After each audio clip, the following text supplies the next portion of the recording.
Okay, ఇక్కడ మరిగా రాజు రేడు, విధము వితము, వృధా విత, శక్తి సత్తి, సంతోషము సంతసము, సముద్రము సంద్రము, స్తంభము కంబం. ఇవి ప్రకృతి వికృతులు. మరికొన్ని చూద్దాం. హంస. హంస అంటే అంచ. హా అనరాక ఎప్పుడైనా జానపదులు హాని ఆనే అంటారు. హయరమున, హయగ్రీవము అంటే అయగ్రీవము, రాయంచ రాయంచ అని అంటారు. రాయంచ నడకలాగా జానపదులలో పాటల్లో హంస అనేటువంటిది ఉండదు. హంస హంస. హృదయము యద ఎడద, అంబ అమ్మ, ఆజ్ఞ ఆన, ఆసక్తి ఆసక్తి, ఆహారము ఓగిరము, ఉపాధ్యాయుడు. ఇక్కడ కొంచెం డిఫరెంట్ ఉంది చూడండి, ఉపాధ్యాయుడుకు వజ్జ. ఇట్లాంటివే ఇంపార్టెంట్. ఏవైతే మనకు డిఫరెంట్ అనిపిస్తున్నాయో అవే ఇంపార్టెంట్గా మనం గమనించుకోవాలి. ఈశ్వరుడు ఈశ్వరుడు ఈజీ, కష్టం కస్తి, కస్తిగా ఉందిరా ఇది అని అంటాం. కవి కవి కై కై. ఇప్పుడు కవిత అని ఉంటుంది.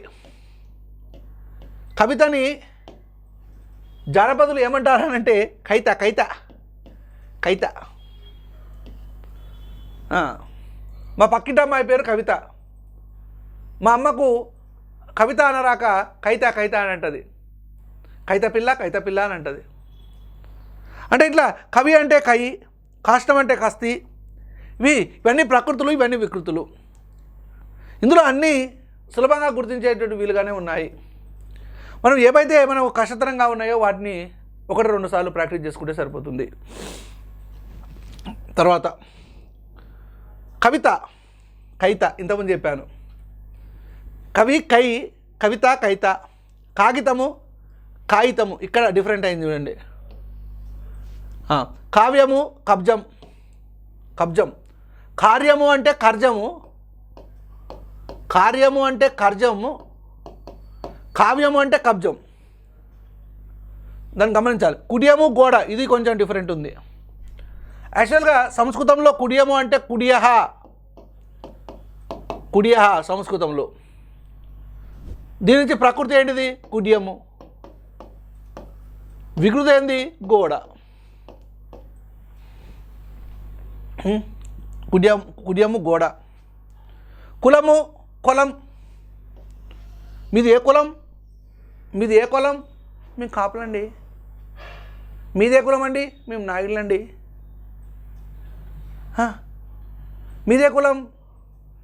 మేము ఆర్యవైశ్యులం అండి. అంటే కులం కులం అని అంటారు. కులము కులంకు కులం. గుణం గుణం, ఇట్లాంటివి చాలా చాలా ఇంపార్టెంట్. గుణం గుణం. గుహ గొబ గవి, గొబల ఉంది. గౌరవం గారవం. చిత్రం చిత్తరువు. ఛాయ ఛాయ. ఇంకొకటి ఏంటంటే జానపదులు ఈ మహాప్రాణాలను పలికేటప్పుడు అల్ప ప్రాణాలుగా మార్చుకుంటారు. ఇది కూడా మీరు గమనించాలి. మహాప్రాణాలు అంటే ఖ, ఛ, ఠ, థ, ఫ, ఘ, ఝ, ఢ, ధ, భ. ఇవి మహాప్రాణాలు. మహాప్రాణాలకు మరి అల్ప ప్రాణాలకు తేడా ఏంటి అని అంటే, వీటిని ఉచ్చరించినప్పుడు వాయువు ఎక్కువగా అవసరపడుతుంది. ఏ అక్షరాలను అయితే ఉచ్చరించినప్పుడు వాయువు ఎక్కువగా అవసరపడుతుందో ఆ అక్షరాలను మహాప్రాణాలు అంటారు. ఇప్పుడు ఖ అని అన్నాము. ఖ అని అంటే వాయువు ఎక్కువగా అవసరపడుతుంది. మరి జానపదులకు వచ్చేసరికి దీన్ని కాగా మారుస్తారు. ఖడ్గం అనాలి అసలు. యాక్చువల్గా ఖడ్గం అనరు, ఖడ్గం. భారతదేశం అనాలి. భారతదేశం అంటే భర్తదేశం అని అంటారు. భరతదేశం అని అంటారు. అంటే ఈ మహాప్రాణాలను సాధ్యమైనంత వరకు, అంటే ఇక్కడ అల్ప ప్రాణాలుగా ఉచ్చరించడానికి ఉచ్చరిస్తారు. అంటే వాళ్ళకు ఉచ్చారణలో అంత స్పష్టంగా పలకాలనేటువంటి ఆలోచన లేకపోవడం వల్ల మరి ఈ ఉచ్చారణలో తేడాలు అనేటువంటి కనిపిస్తాయి. చ ఏ విధంగా పలుకుతారు? చ, ఠ, ట, థ, త, ప, ప, ఘ, ఘ, ఝ ఝ, ఢ ఢ, ధ ద, భ భ, ఖచడ దబ గజడ దబ. గజమండి. అంటే ఇక్కడ కాగా మారింది, చాగా మారింది, టాగా మారింది, తాగా మారింది, పాగా మారింది, గాగా మారింది, జాగా మారింది, డాగా మారింది, ధాబాగా మారింది, బాగా మారింది. ఇంకా చూసినట్లయితే ఇక్కడ ఇన్యా అనా ఉంది చూసిరా. అనా ఎప్పుడైనా నాగానే పలుకుతుంది ప్రకృతి వికృతులలో. అనా నాగా వస్తుంది. ఉకారం ఏ విధంగా మారడానికి అవకాశం ఉంది అని అంటే ఉకారంగా మారడానికి అవకాశం ఉంది. గుణము అని అన్నాము. గుణము అని అంటే గుణము అవుతుంది. కులము అన్నప్పుడు కులము అవుతుంది. అంటే ఈ ప్రకృతి వికృతులలో మనం చదువుతున్నటువంటి క్రమంలో మనం గమనించాల్సినటువంటి విషయాలు ఏంటంటే ఉకారము ఉకారంగా మారుతుంది, అనా అనేది నాగా మారుతుంది, నెక్స్ట్ ఇని అనేది కూడా నాగానే మారుతుంది, ఇన్యా అనేది కూడా నాగానే మారుతుంది. అనా ఇన్యా అనా ఇని ఇన్యా ఇవన్నీ నాగానే మారుతాయి. అనునాసికాలలో ఇన్యా ఇని అనాలు ఇవి మూడు నాగానే మారుతాయి. మీరు గమనించాలి మిత్రులారా. ఇప్పుడు గుహ అన్నాము. గుహ అన్నప్పుడు ఇక్కడ ఉకారం ఉన్నది. ఉకారం ఏ విధంగా మారిపోయింది చూడండి. ఓ ఓ ఓ గొబ. గుణము అని అన్నాము. ఈ గుణములో గు ఏ విధంగా మారిపోయింది, గోగా మారిపోయింది. కులములో కు ఏ విధంగా మారిపోయింది, కోగా మారిపోయింది. అంటే ప్రకృతి నుంచి వికృతులలో మారేటువంటి సందర్భంలో మనకు కొన్ని మరి మార్పులు అనేటువంటివి తెలుస్తూ ఉంటాయి. ఉకారము ఉకారంగా మారిపోతుంది. ఓకేనా. నేను మరి చివరిలో మీకు ఇంకా కొన్ని చెప్తాను. గౌరవము గారవము. చిత్రం ఇంకొకటి ఏంటంటే ఎప్పుడైతే అంటే సంయుక్తాక్షరాలు ఏ విధంగా మారిపోతాయంటే సంయుక్తాక్షరాలు విడివిడిగా మారిపోతాయి. ఇప్పుడు త్రా ఉంది, తర. ఇంకోసారి తి ఆసక్తి అని ఉందనుకోండి, ఇది తా ఉన్నప్పుడు ఏమవుతుంది అని అంటే ద్విత్వాక్షరంగా మారిపోతుంది.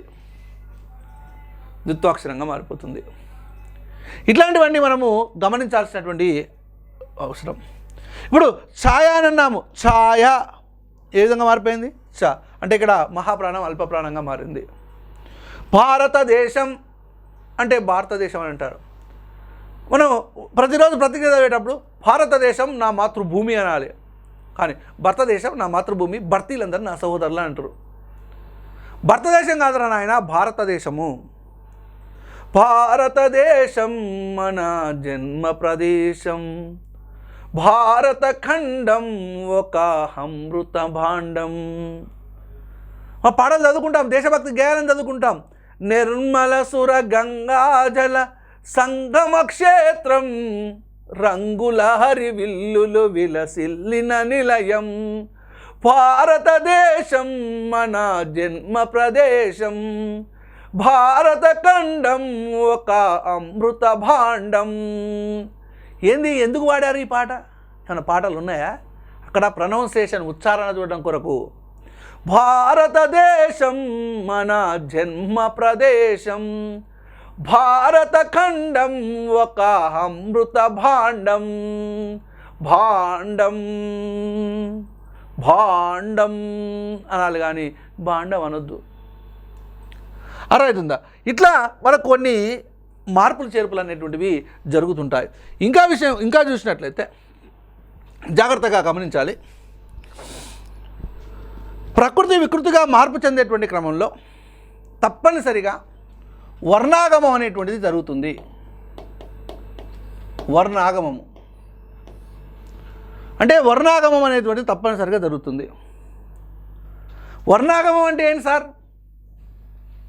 వర్ణ ఆధిక్యం, ఇది కూడా అనొచ్చు. వర్ణాగమ తద్భవము అంటారు. వర్ణాధిక్య తద్భవము. తద్భవం అంటే వికృతి. అంటే ప్రకృతి వికృతిగా మారేటువంటి సందర్భంలో కొన్ని సందర్భాలలో వర్ణాలు అధికంగా రావడము జరుగుతుంది. ఏంటి వర్ణాలు అధికంగా ఏ విధంగా వస్తాయి అని చూసినట్లయితే, రథము అనేది ఉంది, ఇది ప్రకృతి. ఈ ప్రకృతి వికృతిగా మారేటువంటి సందర్భంలో ఒక వర్ణం అదనంగా వస్తుంది, అదే అరదము. రథము. ఇప్పుడు స్కూల్ అని అన్నాము మనం. స్కూల్ అది ఇంగ్లీష్ పదం కదా, కానీ తెలుగులో వాడుతున్నారు ఎక్కువగా. స్కూలుకు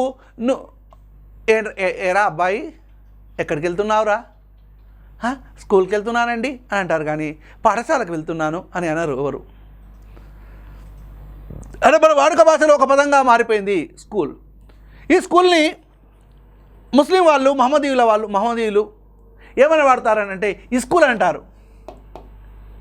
ఈ స్కూల్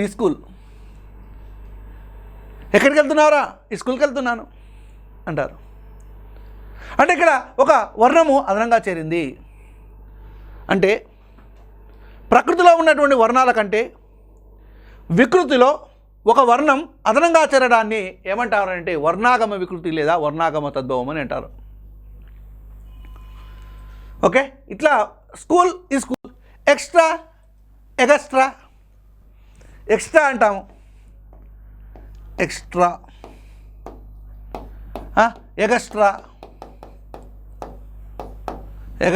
అంటే ఇక్కడ గా అనేటువంటిది సా అనేటువంటి ఇట్లా అదనంగా చేరడం అనమాట. ఎగస్ట్రా. నెక్స్ట్ ఇది వర్ణాగమ తద్భవం. ఇంకా చూసినట్లయితే వర్ణాదేశం కూడా జరుగుతుంది. వర్ణాదేశ తద్భవము. ఏంటి సార్ వర్ణాదేశ తద్భవము అంటే ఏంటి అని అంటే, వర్ణాదేశ తద్భవము అని అంటే ప్రకృతిలో ఉన్నటువంటి వర్ణాల యొక్క స్థానంలో వికృతిలో వేరే వర్ణాలు వచ్చి చేరుటను వర్ణాదేశ తద్భవం అంటారు. తద్భవం అంటే వికృతి. అంటే ప్రకృతి వికృతిగా మారేటువంటి సందర్భంలో ప్రకృతిలో ఉన్నటువంటి కొన్ని వర్ణాల స్థానంలో వికృతిలో కొన్ని వర్ణాలు వచ్చి అదనంగా చేరుతాయి. ఇప్పుడు ఒక ఉదాహరణ తీసుకుందాం. ముఖము అని అన్నాము. ముఖము ఇంతకుముందే చెప్పాను, ఉకారము ఒకారంగా మారుతుంది. ప్రకృతిలో ఉన్నటువంటి ఉకారము ఒకారంగా మారుతుంది. అప్పుడు ముఖము ఏమవుతుంది? మో అవుతుంది. ఇక్కడ కా ప్లేస్లో ఏమవుతుంది? మామూలుగా మహాప్రాణాలు అల్ప ప్రాణాలుగా మారాలి, కానీ ఇక్కడ కొంచెం డిఫరెంట్గా మారిపోతుంది. కా ప్లేస్లో ఏమొస్తుంది అంటే గా వస్తుంది. మొగము. అంటే ఈ కా స్థానంలో గా అనేటువంటిది పూర్తిగా వస్తుంది. అంటే ప్రకృతిలో ఉన్నటువంటి ఒక వర్ణం యొక్క స్థానంలో వికృతిలో వేరే వర్ణం వచ్చి చేరింది కాబట్టి ఆ తద్భవాన్ని, ఆ వికృతిని వర్ణాదేశ వికృతి అని అంటాం. రథము అరథము, ఇక్కడ ఏవైతే అక్షరాలు ఉన్నాయో ఇట్లా మూవ్ పెట్టండి, ఎందుకని మంచిది. ఇక్కడ ఏవైతే అక్షరాలు ఉన్నాయో అవే అక్షరాలతో పాటు ఆ అనేది అదనంగా చేరింది కాబట్టి ఇక్కడ వర్ణాధిక్యము లేదా వర్ణాగమము. ఓకేనా? రైట్. వర్ణాదేశ తద్భవము. ముఖము ముఖము. యాత్ర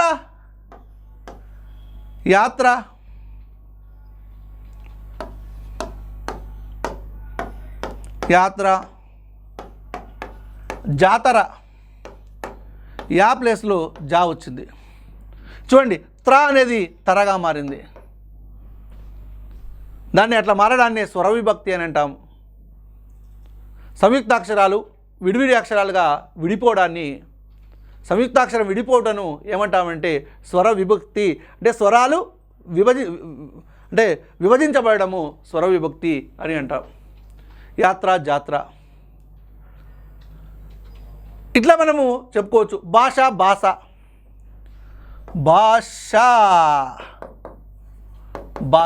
షా ప్లేస్లో సా వస్తుంది. ఇవన్నీ వర్ణాదేశ తద్భవాలు. ఓకేనా? రైట్. ఇంకా చూసినట్లయితే వర్ణ లోపతద్భవాలు ఉంటాయి. వర్ణ లోప తద్భవాలు. తద్భవం అంటే వికృతులుగా గుర్తించవచ్చు. అంటే ప్రకృతిలో ఉన్నటువంటి వర్ణాలలో ఏవైనా కొన్ని వర్ణాలు లోపించబడి వికృతి ఏర్పడినట్లయితే దాన్ని వర్ణలోప తద్భవం అని అంటాం. ఇప్పుడు తామరసం అని అన్నాము. తామరసం అనేటువంటి పదం, అందులో సమ్ అనేటువంటిది లోపించి తామెర అంటే ఇక్కడ వర్ణాలు లోపించడము. కాష్టము అని అన్నాము. కట్టె మువర్ణం లోపించడం. నీరము నీరు ఇక్కడ మువర్ణం లోపించి మువర్ణం లోపించింది ఇక్కడ. అంటే ప్రకృతిలో ఉన్నటువంటి వర్ణాలలో ఏవైనా కొన్ని వర్ణాలు లోపించి వికృతి ఏర్పడినట్లయితే అక్కడ జరిగినటువంటి తద్భవం ఏంటిదని అంటే వర్ణలోప తద్భవము. వర్ణలోప తద్భవము. ఓకేనా. తర్వాత ఇంకొకటి ఉంటుంది వర్ణ వ్యత్యయ తద్భవము.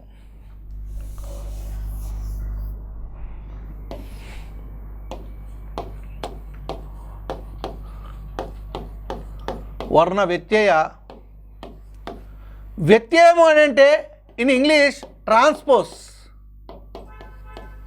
ట్రాన్స్పోజ్ అని అంటే ఏం లేదు, స్థానాలను మార్చడం.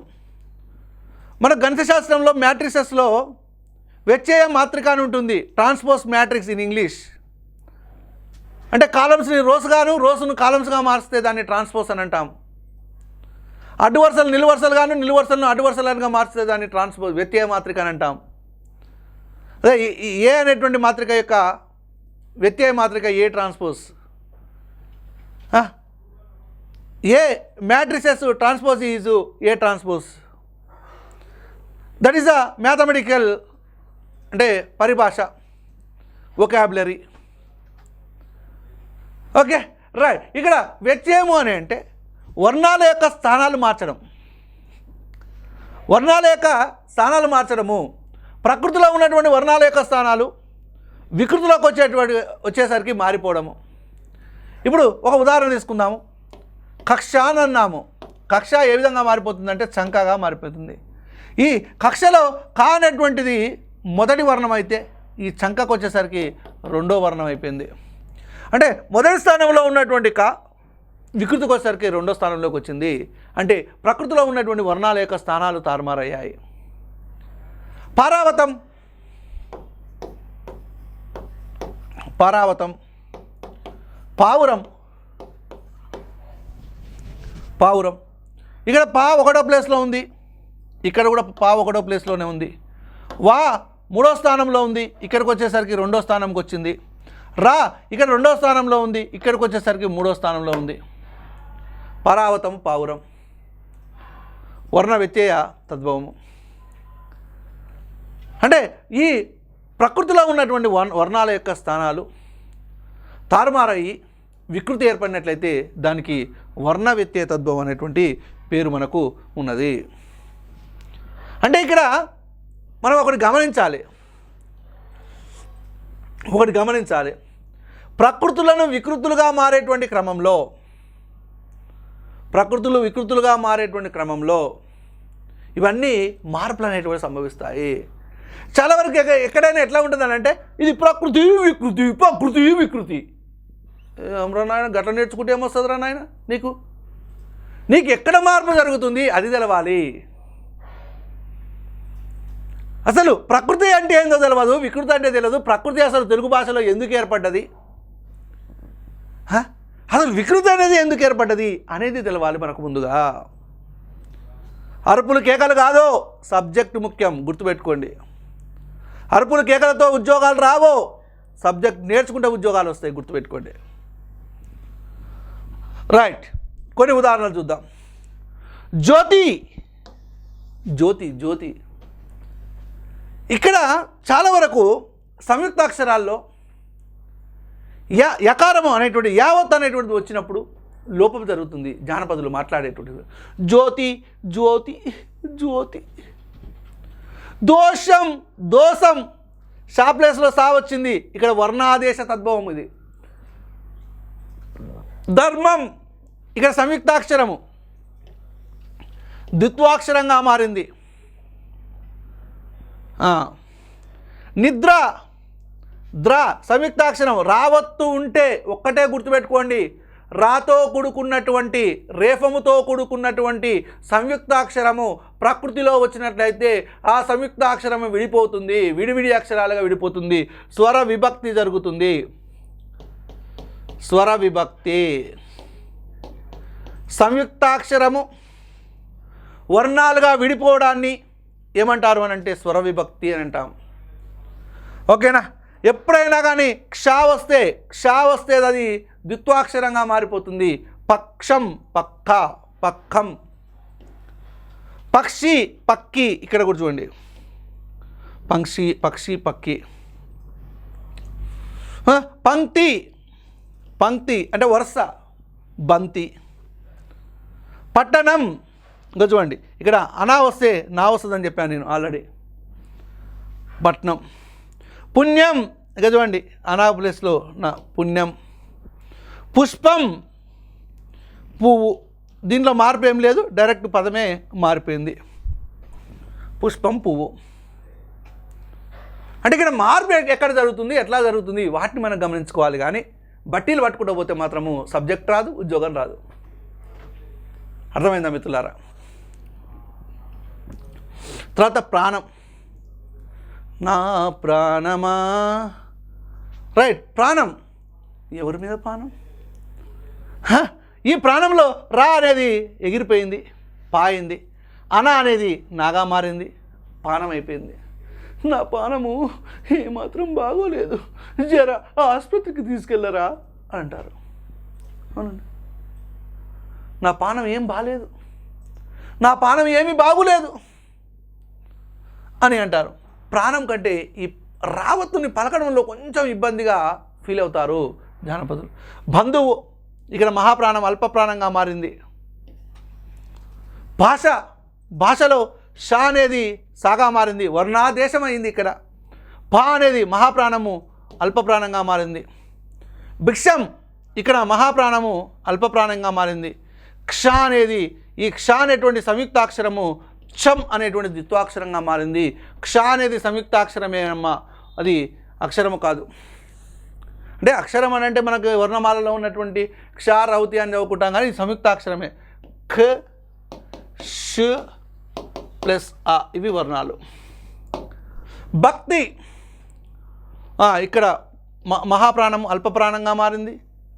తి అనేటువంటి సంయుక్తాక్షరము ద్విత్వాక్షరంగా మారిపోయింది. భాగ్యం,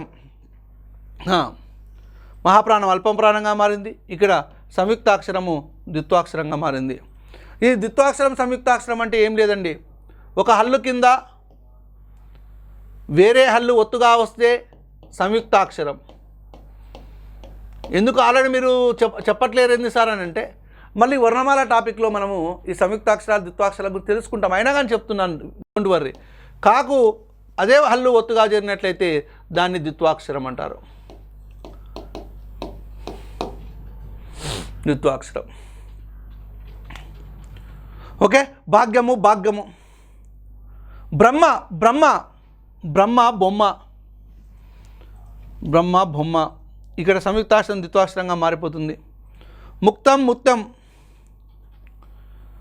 మోక్తి. యాత్ర జాతర, ఇంతకుముందు చెప్పాను మీకు, వర్ణాదేశంలో యాతర. యా ప్లేస్లో జా వచ్చింది. తర ఇది స్వరవిభక్తి జరిగింది. యాలో జా రావడమేమో వర్ణాదేశం.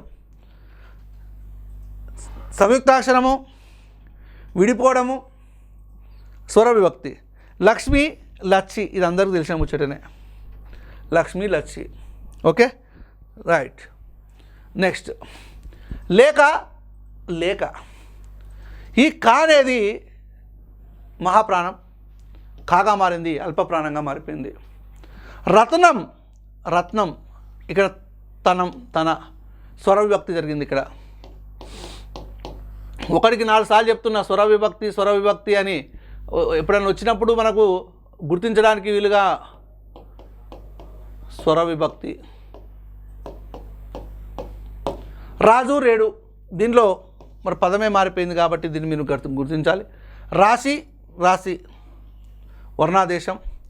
రాజ్ఞి రాణి, ఇంతకుముందు చెప్పాను అన్నాసికాలలో ఇన్యా కానీ ఇని కానీ అనా కానీ ఈ మూడు ఏదొచ్చినా కానీ దాని ప్లేస్లో నా రాయాలని చెప్పాను. వాటిక వాడ, వాటిక హెయిర్ ఆయిల్ కాదు ఇది. వాటిక అంటే ఒక ప్రదేశం, వాడ. శ్మశాన వాటిక అంటారు, ఒక ప్రదేశం వాటిక. విజ్ఞానం, ఇక చూడండి విజ్ఞానం, అన్నాసికాల్లో ఏదొచ్చినా నానే వస్తుంది. విద్య, ద్యా అనేది దేగా మారుతుంది. శక్తి, ఇది సత్తి. శృంగారం, సింగారం, శృంగారం సింగారం. శృంగార అసలు సంస్కృత పదం, దాని నుంచి శృంగారం, తర్వాత సింగారం. అందుకే సింగారం పాడవాడ అంటారు. ఇవన్నీ ప్రకృతి వికృతులుగా మనం చెప్పొచ్చు. ఇంకా కొంచెం శ్రీ, శ్రీ ఇక్కడ స్వరభక్తి జరిగింది. స్వరవ్యక్తి అంటే ఏం లేదండి, సంయుక్త అక్షరం విడిపోవడం, విడగొట్టాలి, స్వరాలను విడగొట్టాలి. సుఖం సుఖం, ఇక్కడ మహాప్రాణం అల్పప్రాణంగా మారింది. మహాప్రాణం. స్వామి సామి, మనకి ఇంతకుముందు ఈ పుష్ప సినిమాలో వస్తుంది పాట, సామి సామి మీసాల సామి, స్వామి అనే అక్కడ అది జానపదులకు సంబంధించినటువంటి పాట కాబట్టి, జానపదులకు సంబంధించినటువంటి పాట కాబట్టి స్వామి అనేటువంటి పదం రాలేదు. అందుకే నా సామి సామి అని వస్తుంది, మీసాల సామి అని వస్తుంటుంది, రోషాల సామే అని వస్తుంటుంది. అంటే సామి సామి సామి సామి సామి అంటే ఇక్కడ వావత్తు అనేది తొలగించబడి సామిగా మారిపోయింది. అంబా, అంబా అంటారు పక్షులలో. అంబా అంటే అమ్మ. ఆకాశం, ఆకాశంలో కాకు దీర్ఘం ఉంటుంది కదా, ఈ దీర్ఘాలు ఎక్కువగా పలకడానికి ఇష్టపడరు జానపదులు. ఆకాశం, షా ప్లేస్లో సా. ఆశ్చర్యం, ఆశ్చర్యము అచ్చరువు, అచ్చరువు ఆల్రెడీ వచ్చింది తమ్ముడు. ఆహారము ఓగరం. ఉత్తరీయం ఉత్తరిగం, యా ప్లేస్లో గా వచ్చింది. కథ కథ, ఇక్కడ మహాప్రాణం బదులు అల్పప్రాణం వచ్చింది. ఎప్పుడైనా కానీ ఒక్కటే గుర్తుపెట్టుకోండి, ఒత్తక్షరాలు, ఈ జటాతో కూడుకున్నటువంటి అక్షరాలు వికృతులలో ఉండవు, గుర్తుపెట్టుకోండి. కాలం కారు, ఎన్ని కార్ల పంటలు వేసావు అని అంటారు చూసిరా. కార్యం కజ్జం, కార్యం కర్జం. కావ్యం కబ్జం, కావ్యం అంటేనేమో కబ్జం, కార్యం అంటేనేమో కర్జం. కావ్యం కబ్జం, కార్యం కర్జం. ఓకే, కాలం కారు. తర్వాత చూసినట్లయితే కుమారుడు, ఎప్పుడైనా ఉకారం ఉన్నట్లయితే అది ఒకారంగా మారిపోతుంది కుమారుడు. దీర్ఘాలు ఉంటే దీర్ఘం పోతుంది వికృతికి వచ్చేసరికి. గర్భం కడుపు. త్యాగం, త్యాగం త్యా అనేది త్యాగంగా మారిపోతుంది. తిశ దశ, ఇక్కడ ఈ ఏ విధంగా మారిపోతుందని అంటే ఏగా మారుతుంది, ఓగా మారుతుంది. యావత్తు అనేది మనకు ఇందులో పలకడమే రాదు, యావత్తు అనేది రానే రాదు. దిశ, ఇంకొక విషయం ఏంటంటే షే కానీ షా కానీ సా కానీ మూడు ఉన్నా కానీ మూడింటి ప్లేస్లో వికృతిలో సానే వస్తుంది, గుర్తుపెట్టుకోండి. షే కానీ షా కానీ సా కానీ ఉన్నట్లయితే ఈ మూడింటి ప్లేస్లో ఏమొస్తుందంటే సానే వస్తుంది, వేరేది ఏది రాదు. పుణ్యము పుణ్యము. పుస్తకము పొత్తము. భక్తి బత్తి. సంతోషము సంతసము. భక్తి బత్తి, బత్తి. ఓకేనా? నెక్స్ట్ నమూనా ప్రశ్నలు చూద్దాం.